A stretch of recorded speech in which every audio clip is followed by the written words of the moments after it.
President Putin Bharat में होंगे 4 दिसंबर और 5 दिसंबर को, तो दुनिया को बेचैनी होगी। अभी खबर आई है कि इंडिया की लेटेस्ट स्टेटिस्टिक्स 8%, 8.1% का रेट इस दफा इंडिया दिखा रहा है। हाँ, लार्जेस्ट इकोनॉमीज में, fastest growing economy in the world जी, ये उनको मिल गया है। कि थप्पड़ है। प्रेसिडेंट पुतिन भारत होंगे दिसंबर 4 और 5 के मौका पे, और उनकी बातचीत होगी प्रेसिडेंट पुतिन की तरफ से प्राइम मिनिस्टर नरेंद्र मोदी के साथ, और ये बातचीत बड़ी इंपॉर्टेंट है। 4 साल के बाद उनका विजिट है। जब से यूक्रेन की जंग छिड़ी है उसके बाद उनका ये इनफैक्ट पहला विजिट है भारत पे। ऑलमोस्ट 4 सालों से, जब से ये यूक्रेन की जंग का मामला चला है, भारत पे प्रेशर है वेस्टर्न मीडिया का, वेस्टर्न गवर्नमेंट्स का, अमेरिकन मीडिया का, अमेरिकन गवर्नमेंट का, चाहे बाइडेन का जमाना रहा हो चाहे ट्रंप का जमाना रहा हो, कि आप अपने रूस के साथ रिश्ते काटिए। और अभी कुछ महीने पहले प्रेसिडेंट ट्रंप ने तो सेकेंडरी टैरिफ भी लगा दिए भारत पे। इस वक्त भारत पे 50% टैरिफ अभी तक लगे हुए हैं, और उनका ये कहना है कि जो हमने इनिशियली प्राइमरीली 25% टैरिफ लगाने थे, उनमें 25% टैरिफ का इसलिए हमने इसमें इजाफा किया है कि हम भारत को मैसेज देना चाहते हैं कि भारत रशिया के साथ कारोबार ना करे। लेकिन मामला उल्टा चल रहा है।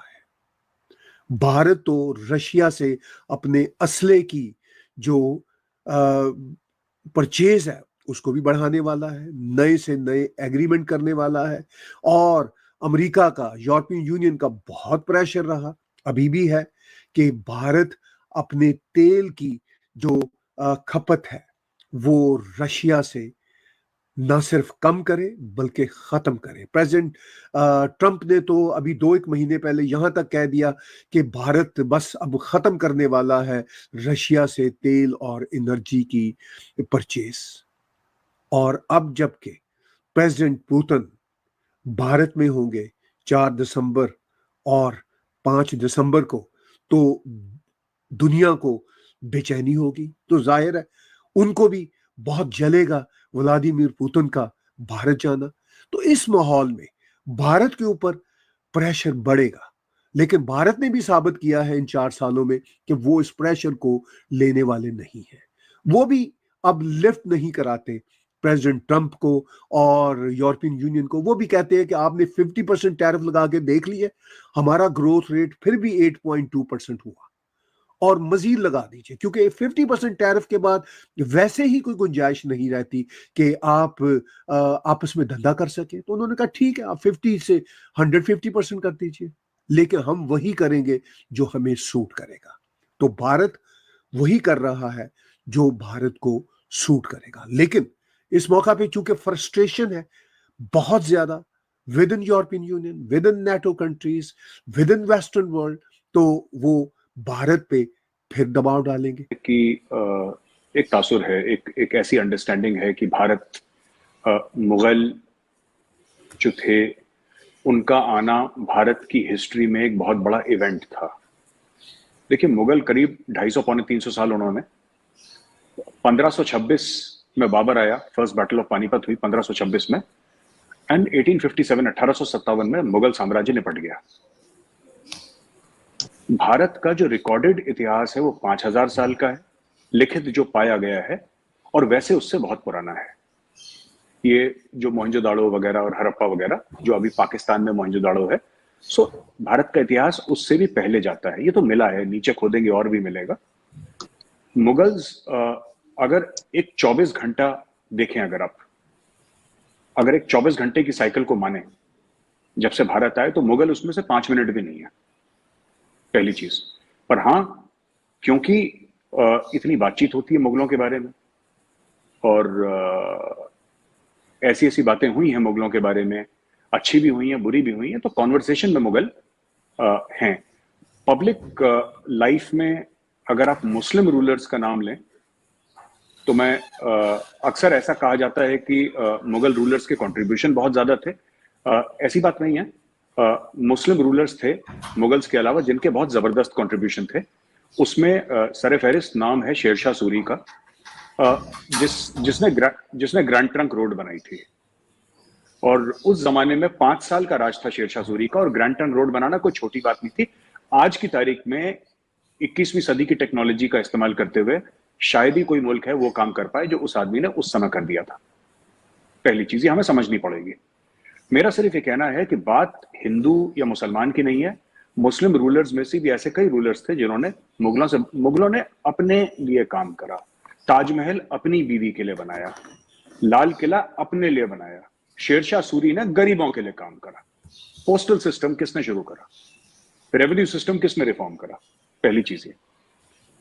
दूसरी चीज ये है कि अगर हम पूरा भारत का, जैसे कि ओरिया साहब ने बोला कि नागपुर में, मुझे ऐसा लगता है, मैं मान के चलता हूं कि इनका इशारा आरएसएस की तरफ से था। तो आरएसएस का जन्म जो है वो 1927 को हुआ था, और अगर मैं गलत नहीं हूं तो मुस्लिम लीग का जन्म 1906 को हुआ था। तो अगर मैं ये बात कह दूं, शायद मैं गलत ना हूं, अगर मैं ये बात कह दूं कि मुस्लिम लीग के जवाब में आरएसएस का जन्म हुआ, उसके पहले हिंदू महासभा थी ऑलरेडी। ये हमें बात समझनी पड़ेगी। आरएसएस के पहले हिंदू महासभा थी। एक और बात मैं कहना चाहता हूं। आपने ये बोला कि साहब ऐसा क्यों है कि हम लोग पीसफुल नहीं रह सकते। बात यह है कि जो टेम्परेचर है पाकिस्तान और भारत में इतना बढ़ा दिया गया है कि ये शेर की सवारी है,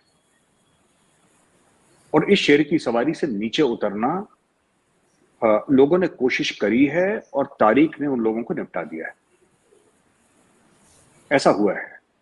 आडवाणी जी गए थे पाकिस्तान, मीनार पाकिस्तान भी गए थे आडवाणी जी, लाहौर गए थे, इस्लामाबाद गए, पता नहीं कहां कहां गए, बहुत पहले की बात है, मुझे तो याद भी नहीं।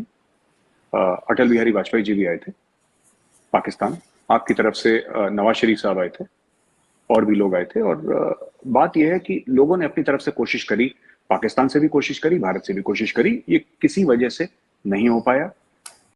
रशिया के राष्ट्रपति व्लादिमीर पुतिन के भारत दौरे से जो पश्चिमी देश है वो काफ़ी असहज दिखाई दे रहे हैं, और इसका मेन रीज़न है रशिया यूक्रेन युद्ध। और इस युद्ध में पूरा जो पश्चिमी जगत है वो क्योंकि यूक्रेन के साथ है, और ऐसे में भारत का रूसी राष्ट्रपति को होस्ट करना पश्चिमी देशों के लिए एक बड़ा सेटबैक है नैरेटिव की जंग में। क्योंकि दुनिया की सबसे बड़ी डेमोक्रेसी अगर ऐसे वक्त पर रशियन राष्ट्रपति को होस्ट करती है तो ये एक तरह से अच्छे विजुअल पेश नहीं करता पश्चिमी देशों के मुताबिक।